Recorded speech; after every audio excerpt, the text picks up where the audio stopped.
अस्सलाम वालेकुम। Today my topic is underground stem. Underground stem की एक इम्पोर्टेंट टाइप है। आज हम इसे डिस्कस करने लगे हैं। अंडरग्राउंड स्टेम्स क्या होती हैं? Dead grow beneath the soil, thick and fleshy, contain reserve food material. Underground stem वो स्टेम्स होती हैं जो ज़मीन के अंदर ग्रो करती हैं। उन जो ज़मीन के अंदर स्टेम्स ग्रो करती हैं उन्हें हम अंडरग्राउंड स्टेम कहते हैं। अंडरग्राउंड स्टेम्स अपने अंदर फूड को स्टोरेज का काम करती हैं और ये थिक होती हैं, फ्लैशी होती हैं। फ्लैशी मीन जूसी होती हैं। अगर हम अंडरग्राउंड स्टेम्स की टाइप्स की बात करें तो अंडरग्राउंड स्टेम्स की टाइप्स में हमारे पास राइजोम, कॉम और बल्ब आ जाती हैं। ये क्या हैं? ये तीनों अंडरग्राउंड स्टेम्स की टाइप्स हैं। अब हम वन बाय वन इसकी टाइप्स को डिस्कस करने लगे हैं। Number one is rhizome. Rhizomes क्या होती हैं? It horizontally arrange beneath the soil, thick and flashy, contain reserved food material, contain node and internode, and from nodes adventitious roots are developed.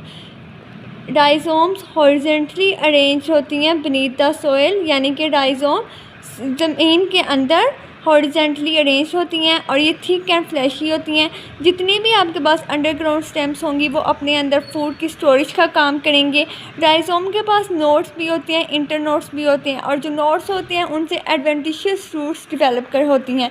अगर मैं इसकी एग्जांपल की बात करूँ, इसकी एग्जांपल में हमारे पास जिंजर, हल्दी को टर्मेरिक कहते हैं।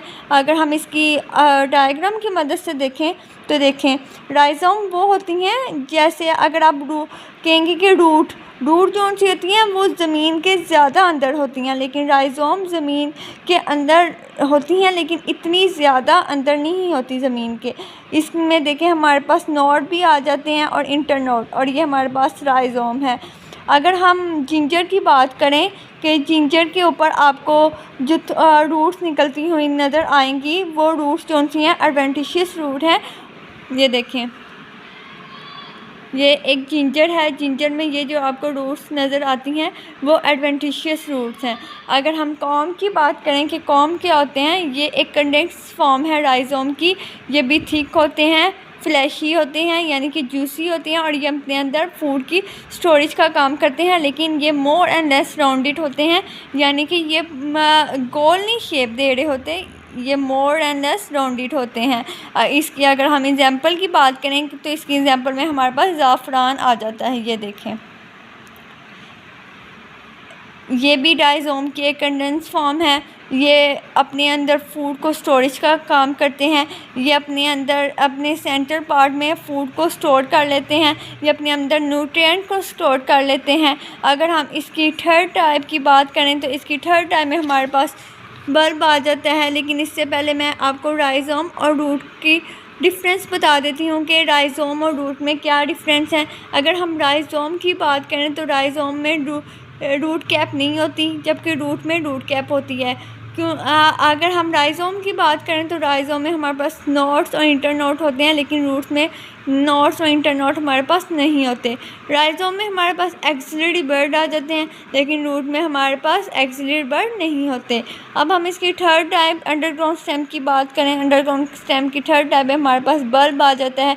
बल्ब के एक स्पेशल टाइप है अंडरग्राउंड स्टेम की, जो that are much smaller, contain reserve food material. जैसे मैंने आपको पहले भी बताया कि जितनी भी अंडरग्राउंड स्टेम हैं वो अपने अंदर स्टोरेज का काम करते हैं। अगर आप इसकी एग्जांपल की बात करें तो इसकी एग्जांपल में हमारे पास ऑनियन आ जाता है। ऑनियन के ये देखें, ऑनियन की ये आपको कोनिकल डिस्क नज़र आ रही है। कोनिकल डिस्क से जो रूट्स डेवलप होंगी वो एडवेंटिशियस रूट होंगी। ये देखें, इसका ये ऊपर वाले पार्ट को हम एपिकल बर्ड कहेंगे। ये सेंट्रल स्टॉक है। ये ऑनियन के फ्लैशी लीव्स हैं। फ्लैशी लीव्स, आपने ऑनियन के लीव्स देखे होंगे कि ये रिंग्स की फॉर्म में होते हैं और ये फ्लैशी होते हैं और ये अपने अंदर फूड की स्टोरेज का काम करते हैं। और ये जो इसका सेंट्रल पार्ट है वो क्या करता है कि वो लीफ की डेवलपिंग में हेल्प आउट करता है। अगर हम बल्ब की टाइप की बात करें तो बल्ब की टाइप्स में हमारे पास ट्यूनिकेटेड बल्ब और स्केली यानी या फिर एम्ब्रिकेटेड बल्ब आ जाएंगे। अगर हम इसको वन बाय वन डिस्कस करते हैं, ट्यूनिकेटेड बल्ब क्या होती हैं? Tunicated, these are the bulb which are much swollen, thick and fleshy, contain reserve food material. Tunicated bulb वही स्वॉलन होती हैं, फूली हुई होती हैं, फ्लैशी होती हैं और ये अपने अंदर फूड को स्टोर कर लेती हैं। फ्लैशी मीन ये जूसी होती हैं। इसकी एग्जांपल में भी हमारे पास ऑनियन और गार्लिक आ जाएगा। आपने ये जिस तरह ये एग्जांपल है ऑनियन की, अगर आप ये डायग्राम देखें तो ये देखें आपको ये इसके फ्लैशी लीव्स नज़र आ रहे होंगे। ये फ्लैशी लीव्स जिसकी जूसी होती हैं और ये अपने अंदर फूड को स्टोरेज का काम करते हैं। और ये क्लिनिकल डिस्क आपको नज़र आ रही है, ये इससे एडवेंटिशियस रूट अराइज हो रही हैं। अगर हम इसकी दूसरी टाइप की बात करें तो इसकी दूसरी टाइप में हमारे पास इम्ब्रिकेटेड बल्ब आ जाते हैं। इम्ब्रिकेटेड बल्ब क्या होते हैं? They contain clinical disc on the lower portion of this adventitious roots are arises. यही जो मैंने आपको अभी बताया है कि इसमें क्लिनिकल डिस्क होगी और क्लिनिकल डिस्क से एडवेंटिशियस रूट्स जो अराइज हो रही होंगी ये इम्ब्रिकेटेड बल्ब में होता है। अगर हम फर्दर इसकी टाइप्स को देखें तो इसमें हमारे पास ट्यूनिक आ जाएगा। ट्यूनिक का यानी कि इसके टाइप्स नहीं कहेंगे इसको हम कहेंगे कि इसके दो तरह के लीव्स होते हैं। एक ड्राई स्केली लीव्स होते हैं फ्रॉम ओटोमोस्ट प्रोटेक्टिव लेयर। अगर आपने प्याज को देखा हो तो प्याज की जो ऊपर वाली तह होती है वो आपको ड्राई होती है, तो ये ओटोमोस्ट प्रोटेक्टिव लेयर होती है जो इसकी प्रोटेक्शन का काम कर रही होती है। अगर हम इसकी इनर साइड की बात करें ऑनियन की, तो इनर साइड जो ऑनियन की होती है इसके फ्लैशी लीव्स होते हैं और ये अपने अंदर फूड की स्टोरेज का काम कर रहे होते हैं। अगर हम इम्ब्रिकेटेड बल्ब की बात करें तो इम्ब्रिकेटेड बल्ब में भी हमारे पास 2 फ्लैशी लीव्स आ जाते हैं। एक ड्राई स्केली लीव्स जो से होते हैं ट्यूनिक लेयर में एब्सेंट होते हैं और इनर में थिक फ्लैशी लीव्स और प्रेजेंट, यानी कि जो इनर लेयर होती है उसमें हमारे पास थिक फ्लैशी लीव्स प्रेजेंट होते हैं जो अपने अंदर फूड की स्टोरेज का काम करते हैं। और इसकी एग्जांपल में हमारे पास वाटर लिली आ जाता है। इसकी एग्जांपल क्या है? In water lily.